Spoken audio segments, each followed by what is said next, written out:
Hello, my name is Eric Roslansky, and I will be talking about linking and teaching blending in the stream of speech with oral English communication and spoken language skills. First, we'll discuss looking at the stream of speech. Don't need to worry about technical terms like plosives, fricatives, dental stops, and so forth. Don't worry about that. Your students won't know the terms either. We'll just look at common areas where we run into these situations and how to make words work together and how to teach our students to look at words and how they work together so they can recognize areas in the stream of speech where they can easily blend words together to make themselves more comprehensible. And as a bonus to the students, it's actually easier to say the full utterance when you blend the words. First, let's take a look at how to explain to our students the use of these blends. Talk to the students about onset and terminal sounds within the word. The final sound of one word may blend easily with the first sound of the following word in the stream of speech. After all, in the stream of speech, there are no spaces. We don't speak the same way we write. That's why we have these separate skills. And some students need to be encouraged to recognize this and also understand how it can be easier to speak this way. I like to use the determiners as an introduction into how the stream of speech affects our word choice sometimes and how our pronunciations would also change.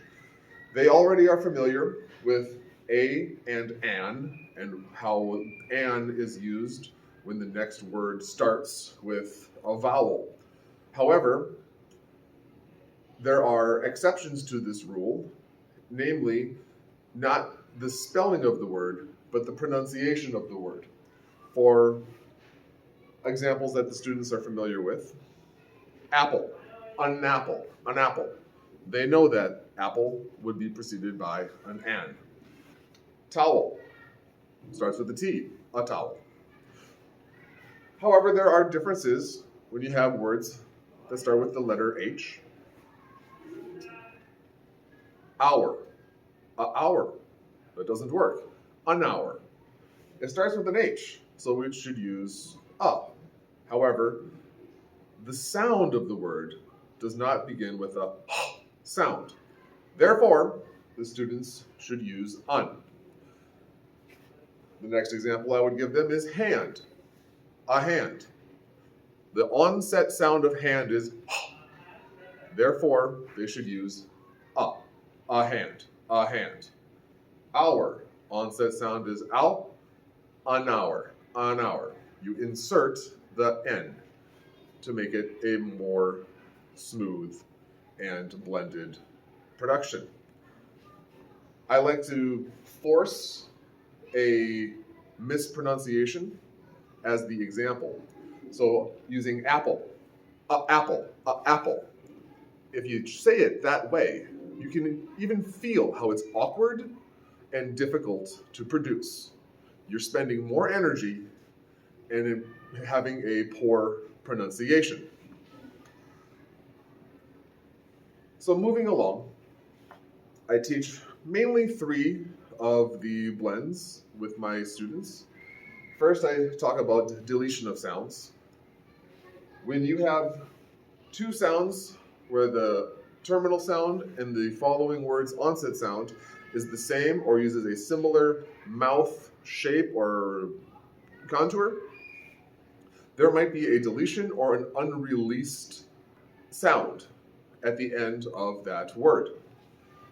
So a very common one with my youngest students when I teach elementary school, but also with some of my students who have trouble with pronunciation and these blends in university, I like to use the want to combination.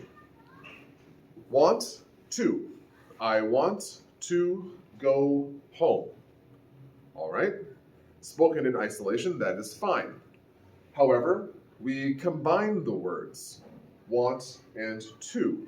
When you do that, you delete one of the t sounds, and it simply becomes want to, want to. I want to go home. I want to go home.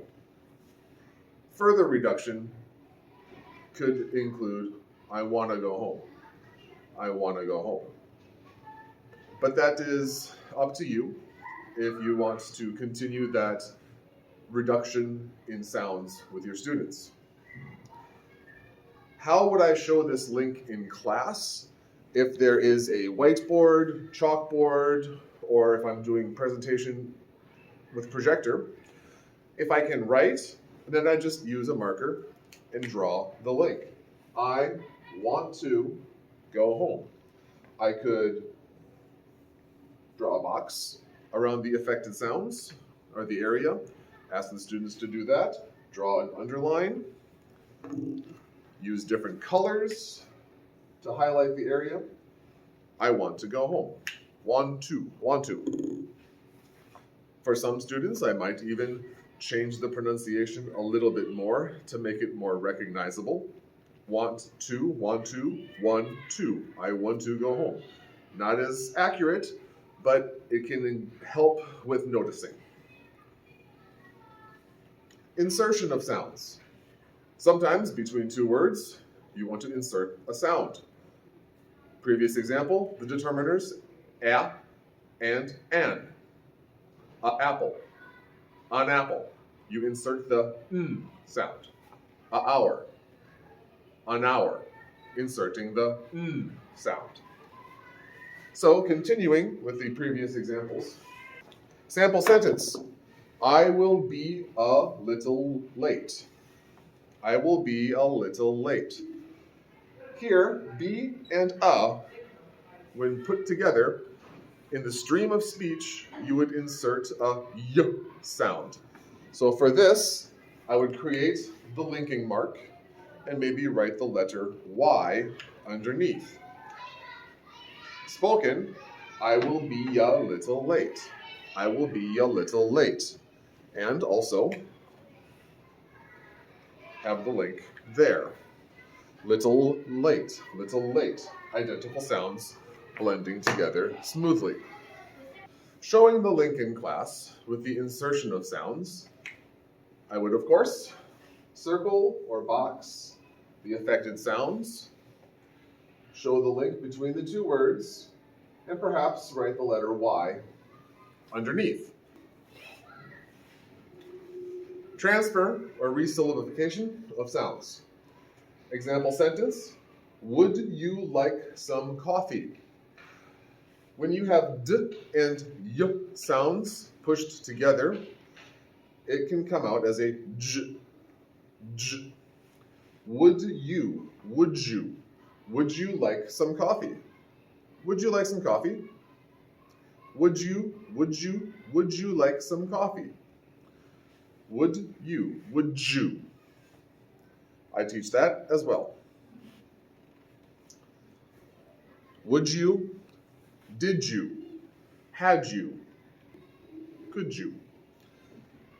Again, circle and ask students to recognize, identify, and think about the blends themselves. Next, hand gestures. When I have already explained, taught, and used these written highlights in the class, I also include hand gestures. Eventually, throughout the semester and near the end of the entire year, I only use hand gestures, and I don't write on the board or add these links into the PowerPoints anymore.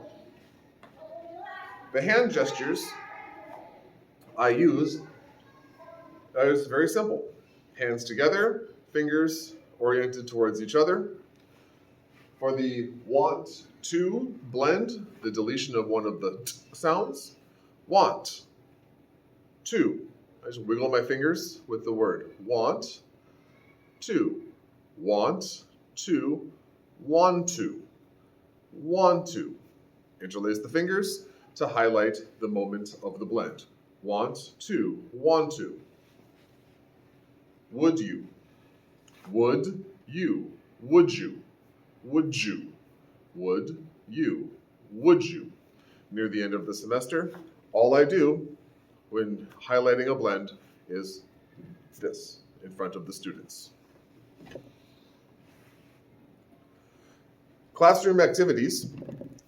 I might produce a passage, for example, the one on the board, and ask students to work in pairs or individually, and circle potential blends that they see.